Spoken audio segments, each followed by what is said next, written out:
Јановски малце подосна. Професор Ачовска, кој беше Пенко Брашнаров? Пенко Брашнаров, мислам дека една од најмаркантните фигури во македонското национално ослободително движење, човекот кој го држеше првиот говор на првото заседание на АСНОМ. За Пенко Брашнаров ќе видиме дел од кадрите од еден документарен филм, што е одработен по проекти на Советот за радиодифузија. Сега мислам дека имаме гледаш. Добро вечер. Ало, добро. Да, повелете. Добра вечер. Ало, добро вечер. Повелете. Чомовски, добро вечер. Гуштеров е на линија. Повелете, Гуштеров. Сакав да те поздравам и вечерва си во свој елемент и го браниш професионалното новинарство. Благодарам. Сакам да го подсетам по Ѓорчев и на нашите московски денови, а исто така и Ефтим Гашев, како бивши соработници од Технометал Македонија, покасно Технометал Вардар. Имам предлог, и не само предлог кој што треба да биде по некоја хитна постапка во процедура во Собранието на Република Македонија прифатен.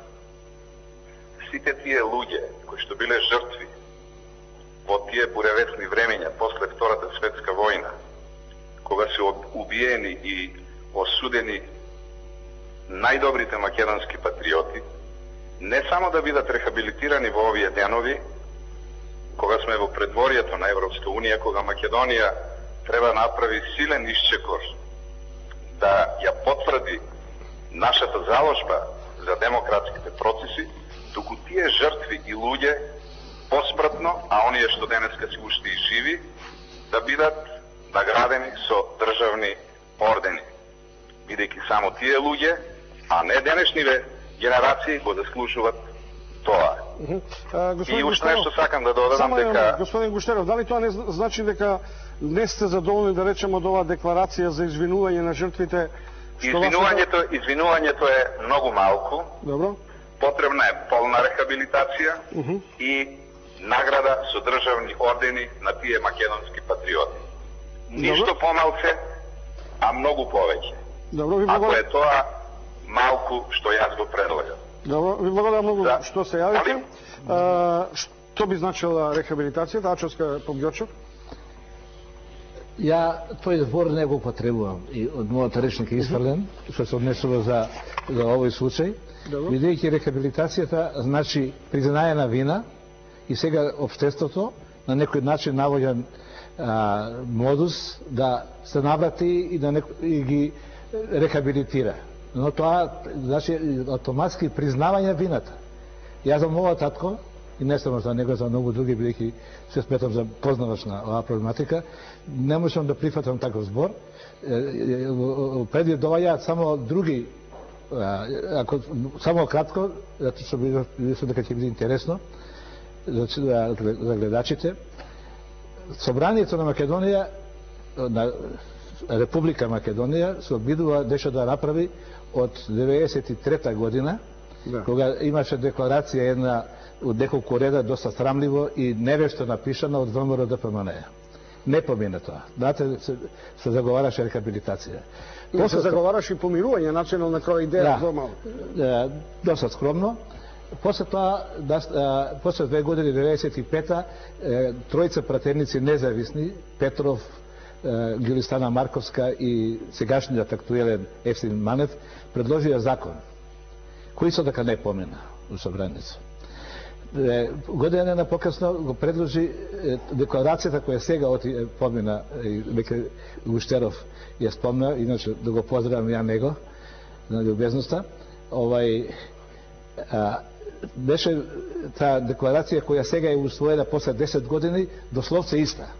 И покрај тоа што имав дискусија доста со... Зошто ни требаше, професор Ачовска, да порастеме една деценија за да прифатиме еден чин кој се чини дека под диктат на Советот на Европа сепак беше изнудена таква декларација? Мислам дека со големо задоцнување ја донесовме таа декларација и дека се уште голем број од нашите македонци се уште не расчистиле со таа догматска свест, со она што беше минатото, уште како во некој страв, во некоја дилема, како нешто нас некогаш некој ни поклонил, па сега ние не можеме ова ништо да направиме и така. Мислам дека се уште тој наш менталитет може би е крив за сето ова кое се случува. Што значи рехабилитација, идејата за рехабилитација? Да, рехабилитацијата, јас апсолутно се сложувам со господинот Поп Ѓорчев, бидејќи тие луѓе не биле криви, ништо не се огрешиле.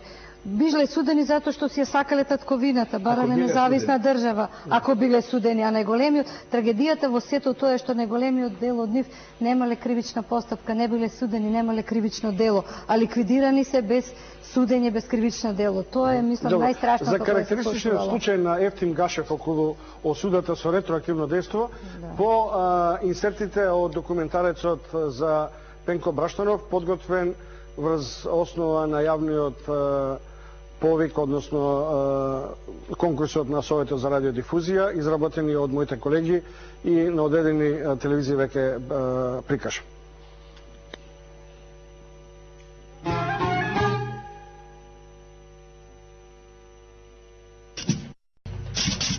Се викам Панко Брашнаров. Роден сум во Велес на 3 август 1883 година како четврто дете во фамилијата на Тодори Коца во сиромашно семејство. По завршување на прогимназијата во 1900 година се запишав и една година подоцна ја завршив педагошката школа во Скопје. А во ова време ја отпочнав политичката дејност на почетокот како национал револуционер, а по 1908 година од чисто националната борба ги прифатив социјалистичките идеи. Во наредните 11 години работев низ училиштата во Кумановските села Четирци, Градиште и Горно Конјари, каде што и го воспоставив контактот со учителот од Краково Глигор Манасиев, автономист по уверување. 3 години подоцна ме преместија за учител во Велес и во селата Бистрица, Велешко и Ново село Штипско. Поради мојот отпор кон бугарската екзархија и промовирање на македонскиот јазик, често пати бев преселуван од едно во друго училиште. Од учител станав кандидат за пратеник, бев затворан, мачен.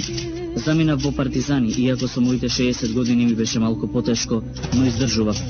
Се случи јасно, мене ми припадна честа како најстар делегат да го отворам заседанието. По 3 дена пешачење од Велес до Куманово бев горд што стапнувам на слободна територија и што ќе учествувам во создавањето на слободната македонска држава.